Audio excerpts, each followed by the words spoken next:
అందరికీ నమస్కారం అండి. ఈరోజు మనం మాట్లాడుకోబోతున్న టాపిక్ గుడికి వెళ్ళినప్పుడు 199 మంది చేసే తప్పులు. ఈ మాట వినగానే చాలామంది గుడికి వెళ్ళినప్పుడు తప్పులు చేయడం ఏంటి, అది 199% ఏంటి అని అనుకుంటారు. పూర్తి వివరాలు వీడియోలో తెలుసుకుందాం. వీడియోలోకి వెళ్ళే ముందు ఫస్ట్ టైం నా ఛానల్ చూస్తున్నట్టయితే సబ్స్క్రైబ్ చేసుకోండి. వీడియో చూసిన తర్వాత లైక్ చేయడం మర్చిపోవద్దు. మీరిచ్చే చిన్న లైక్ నా ఛానల్ ఎంతో ముందుకు తీసుకెళ్తుంది. గుడికి బయలుదేరుతున్నప్పుడు మన వస్త్రధారణ. గుడికి బయలుదేరుతున్నప్పుడు మనం ఎటువంటి వస్త్రాలు ధరిస్తున్నామో అందరూ ఒక్కసారి గమనించుకోండి. ప్రతి ఒక్కరు గుడికి వెళ్ళేటప్పుడు ఎటువంటి వస్త్రాలను ధరిస్తున్నారు? చుడీదార్లు, జీన్స్ ప్యాంట్లు, టాప్లు, చున్నీ లేని డ్రెస్సులు ఇవే కదా. అదే ఏదైనా పెళ్లికో పేరెంటానికో 10 మంది కలుస్తున్నారన్నప్పుడు ఎటువంటి బట్టలను ధరిస్తారు? పట్టు చీరలు వేసుకొని, నగలు పెట్టుకుని ఎక్కడ లేని ఆడంబరాలు చూపిస్తారు. నలుగురు ఉండే చోటికి వెళ్ళే వాళ్ళు సకల లోకాలను ఏలే ఆ దేవుడి దగ్గరికి ఎలా వెళ్తున్నారు? పెళ్ళైన వాళ్ళు చాలా దారుణంగా చుడిదార్ వేసుకొని కనీసం వాటి మీద చున్నీలు కూడా వేసుకోకుండా వస్తున్నారు. కాలేజీ పిల్లలు జీన్సులు వేసుకొని వాటి మీద టీషర్ట్లు వేసుకొని వస్తున్నారు. గుడి దగ్గర సిబ్బంది అడుక్కుంటున్నారు, సాంప్రదాయ దుస్తుల్లో రండి, కనీసం వేసుకున్న డ్రెస్ మీద చున్నీ అయినా వేసుకోండి అని చెప్పాల్సిన దుస్థితి వచ్చింది. సినిమాలకి షికార్లకి వెళ్లే దుస్తుల్లో ఆలయాలకు వస్తున్నారు. తల్లిదండ్రులే సరైన నియమాలు పాటించలేకపోతున్నారు. కనీసం పిల్లలకైనా నేర్పించాలి కదా. గుడికి వెళ్తున్నామని పిల్లలు చెప్తే సాంప్రదాయ దుస్తుల్లో వెళ్ళాలి అని తల్లిదండ్రులు చెప్పలేని దుస్థితి ఈ కాలంలో ఏర్పడింది. ఇక రెండవది క్యూ లైన్ నిబంధనలు. దర్శనానికి వచ్చేవారు క్యూ లైన్లో కూడా సరిగ్గా వెళ్ళలేరు. మధ్యలో వచ్చి దూరిపోవడం, లేదంటే ముందే వచ్చి ఉన్నామని గొడవలు పడటం, 100 రూపాయలు 200 రూపాయలు టికెట్లకి ఏంటి అని తిట్టుకోవడం.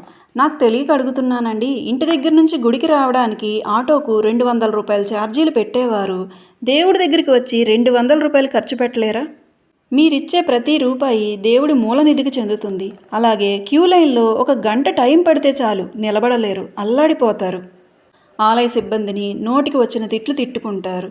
అదే ప్రభుత్వం ఏదైనా ఉచిత పథకాలు ఇస్తా అంటే మాత్రం ఎండల్లో గంటల తరబడి నిలబడతారు. కానీ దేవుడి దర్శనం కోసం 1 గంట లేట్ అయితే మటుకు అరుపులు కేకలు. పథకాలకుండే విలువ లోకాలను వెళ్ళే దేవుడికి లేకుండా పోయింది. ఇక్కడ ఇంకో విషయం ఏంటంటే, లైన్లో నుంచున్న కాసేపు కూడా ఓం శ్రీమాత్రే నమః, ఓం నమఃశివాయ అని ఒక్కళ్ళ నోటమటా రాదు. దర్శనానికి లైన్లో నిలబడ్డంతసేపు కూడా కబుర్లు చెప్తూనే ఉంటారు. అంత మాట్లాడుకోవడానికి ఏముంటాయండి? జీవితం మొత్తం మాట్లాడుతూనే ఉంటాము. దైవ ప్రాంగణంలో కూడా చెత్త మాటలు, పిచ్చి నవ్వులు, వెటకారాలు ఏం చేస్తున్నారు ఆలోచించండి. గుడి మీద మొదటి మెట్టు ఎక్కిన కాడి నుంచి కొండ దిగేంత వరకు దైవ ప్రార్థన చేయలేని దుస్థితిలో ఉన్నారు. ఇక మూడవది అతి ముఖ్యమైనది సెల్ ఫోన్లు. మనిషి జీవితంలో మనిషి కన్నా ముఖ్యమైన వస్తువు సెల్ ఫోన్. అవును, దర్శనం చేసుకునే సమయం వరకు సెల్ ఫోన్ను కూడా పక్కన పెట్టలేని దుస్థితిలో ఉన్నాం. అంత బిజీ లైఫ్లు అయిపోయాయి. ఏం మాట్లాడతారు, ఏం చూస్తారు ఫోన్లలో? అమ్మవారి దర్శనం కోసం వెళ్ళి సెల్ ఫోన్లు చూస్తూ కాలం గడుపుతారు.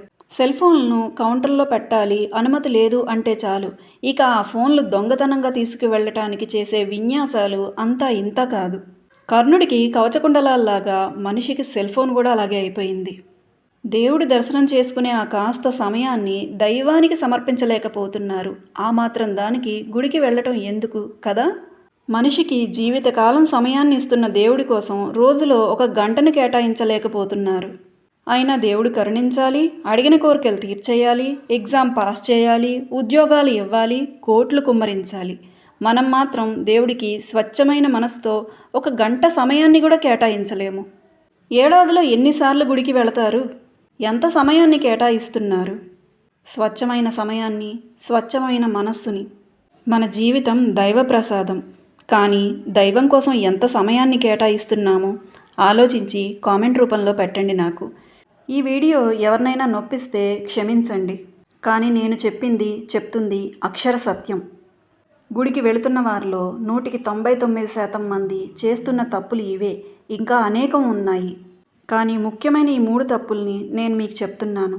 కనీసం ఈ వీడియో చూసిన వారిలో ఏ ఒక్కరైనా మార్పు చెంది గుడికి వెళ్ళినప్పుడు ఆ దైవానికి సమయాన్ని కేటాయిస్తే ఆ పుణ్యఫలితం మీతో పాటు నాకు కూడా కొంత కలుగుతుంది.